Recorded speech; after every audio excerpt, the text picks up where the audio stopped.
Hoy les voy a dar algunas recomendaciones generales de cosas que es importante tomar en cuenta o de cosas que van a ayudar a que sus interpretaciones mejoren. Son principios básicos de interpretación, digamos. Y no son reglas, o sea, no es que lo que les voy a decir aplique en toda la música o en todas las piezas, pero sí son cosas que son bastante comunes. Entonces vamos a ver de qué se trata.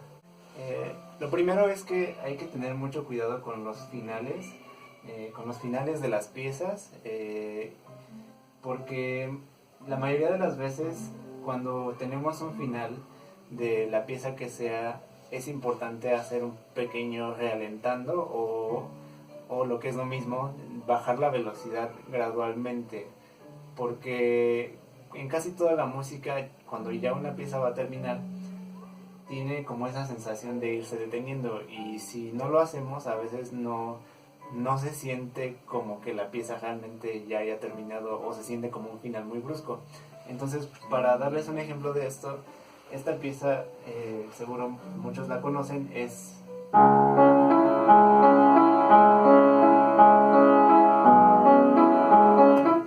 Pero bueno, el final de esa pieza termina de esta forma.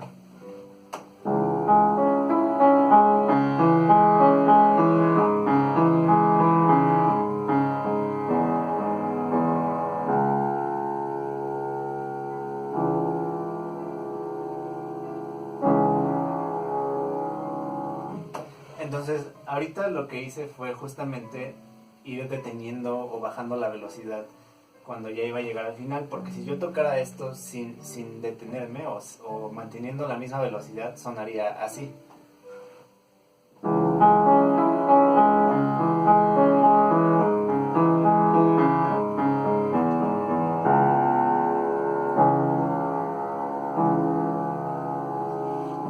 Y entonces no tiene como esa misma cualidad de final. Y esto aplica para piezas tranquilas como esta, y a veces también para piezas muy rápidas. Por ejemplo, un preludio de Bach que estoy tocando termina de la siguiente forma.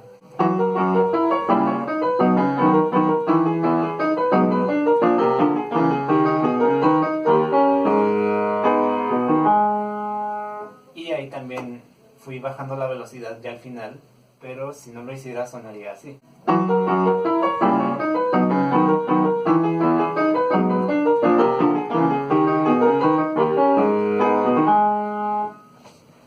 Y creo que en este caso funciona de las dos formas, pero digamos sí es una cosa bastante común, que cuando tenemos un final de alguna pieza es muy recomendable hacer este pequeño cambio de velocidad, irla bajando un poco para que se sienta realmente como que es un final. La siguiente recomendación es que hay que cuidar muy bien el balance que tenemos entre la melodía y el acompañamiento. Y para eso les voy a poner de ejemplo este preludio de Chopin. Si yo toco muy fuerte el acompañamiento, suena así.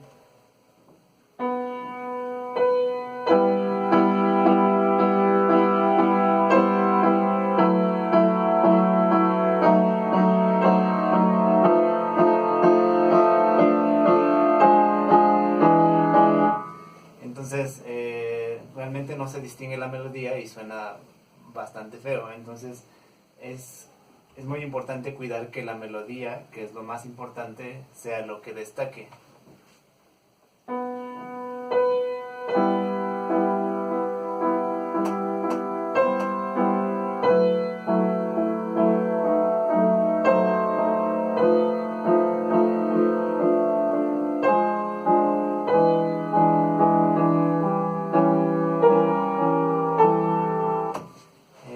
Eso es un consejo muy básico, pero muchas veces una pieza puede sonar bastante mal si no tienes bien ese balance entre melodía y acompañamiento. Y una vez que ya haces ese cambio, suena muchísimo mejor. Para el siguiente consejo también voy a utilizar este preludio como ejemplo. Y es que cuando tengamos algo que se repite muchas veces, de la misma forma hay que tratar de hacer algo para que no se escuche monótono. Entonces, por ejemplo, en este preludio, el acompañamiento siempre está haciendo corcheas y además los acordes se repiten muchas veces iguales. Suena así, si no hago nada, suena de esta forma.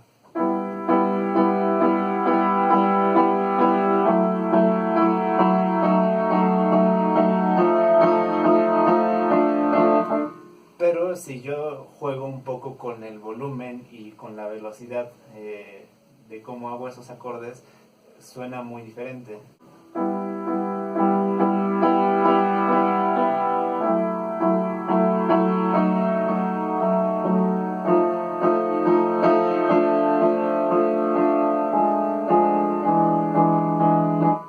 Entonces es muy importante que siempre que tengamos alguna cosa que se repite demasiado, tratemos de hacer algo para variar. Por ejemplo, también cuando en la melodía tenemos notas que se repiten, como en esta sonatina de Clementi que va... Esas repeticiones son mucho más interesantes si nosotros hacemos cambios de volumen, por ejemplo.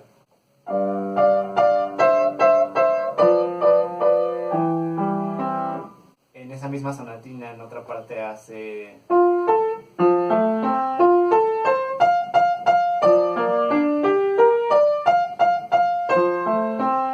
Y entonces es mucho más interesante si yo ocupo esas notas repetidas para hacer un incremento en volumen.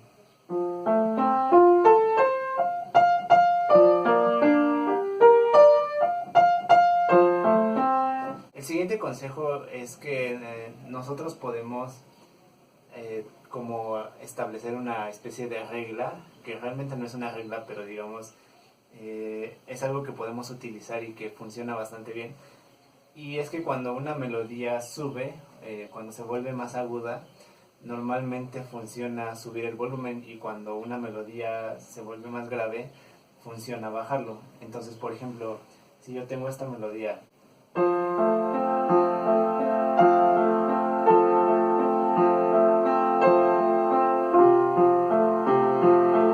podría funcionar que hiciera lo siguiente.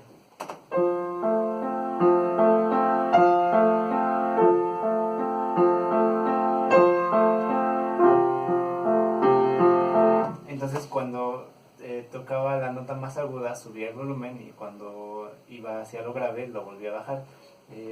Y eso puede ser con algo sencillo como esto, o por ejemplo en el siguiente ejemplo voy a tocar primero todo al mismo volumen.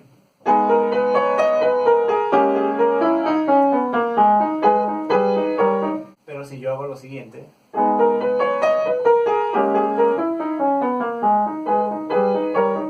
suena muy diferente. Con alguna sección de esa misma pieza que es más grande, por ejemplo, es aún más notorio. Voy a tocar primero todo igual.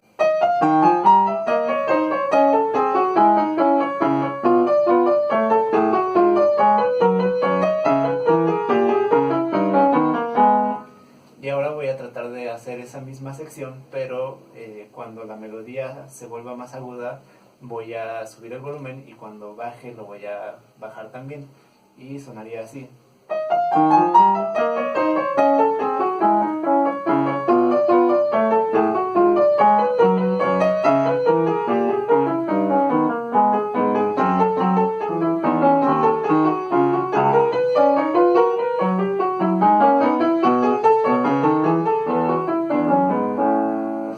Entonces, siguiendo esta pequeña regla de que cuando la melodía sube el volumen también, y cuando la melodía baja el volumen también, puede ser que la pieza suene mucho mejor.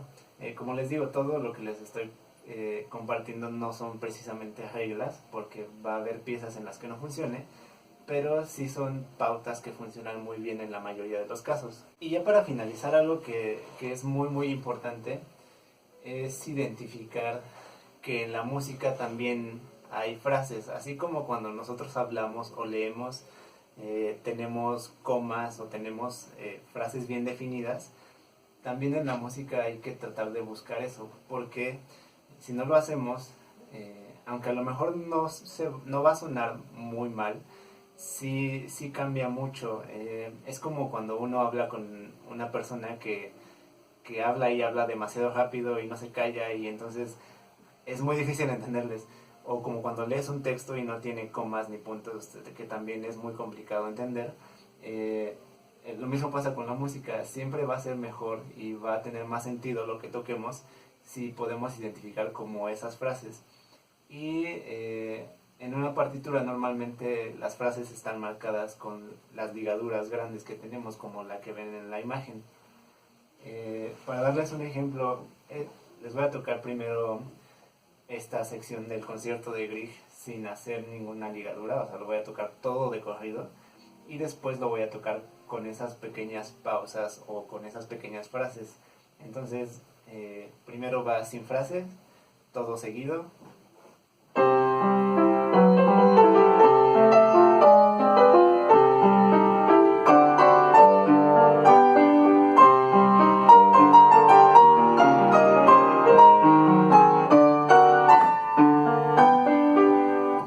Y ahora lo voy a tocar haciendo la división de dos frases que están en esa parte.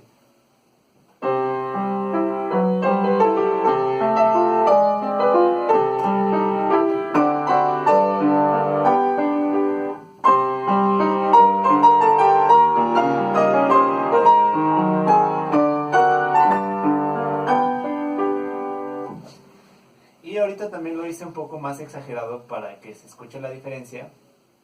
Pero si uno no hace eso, lo que sea que esté tocando puede sonar bastante extraño o no suena del todo bien.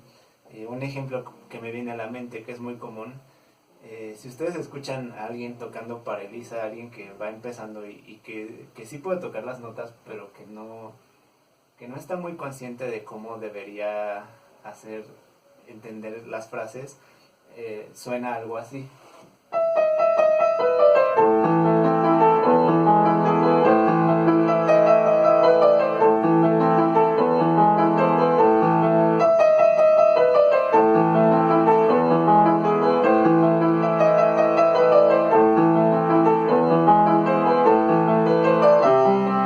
Entonces es como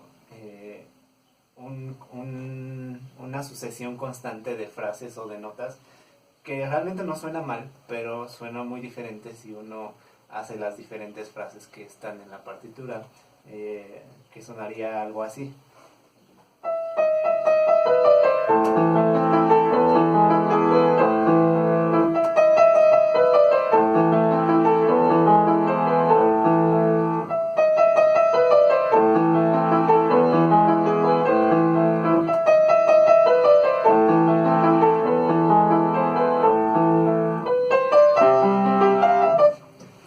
Entonces sí cambia bastante el cómo se escucha algo cuando estás consciente de todas estas pequeñas divisiones que le dan mayor sentido.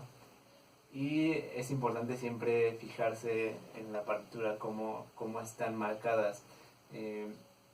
Creo que este último consejo es de las cosas en las que menos se fijan las personas o la mayoría de los que tocan, y es algo de lo que hace que se escuche mucho mejor cualquier cosa que tú estés interpretando. Pero bueno, eso fue todo por este video. Espero que les sirvan estos consejos para que sus piezas suenen algo mejor. Y como les digo, no lo tomen como que son reglas o como que siempre se tiene que hacer esto, sino simplemente son recomendaciones generales que sirven para la mayoría de las ocasiones. En fin, espero que les haya gustado y nos vemos en el próximo video.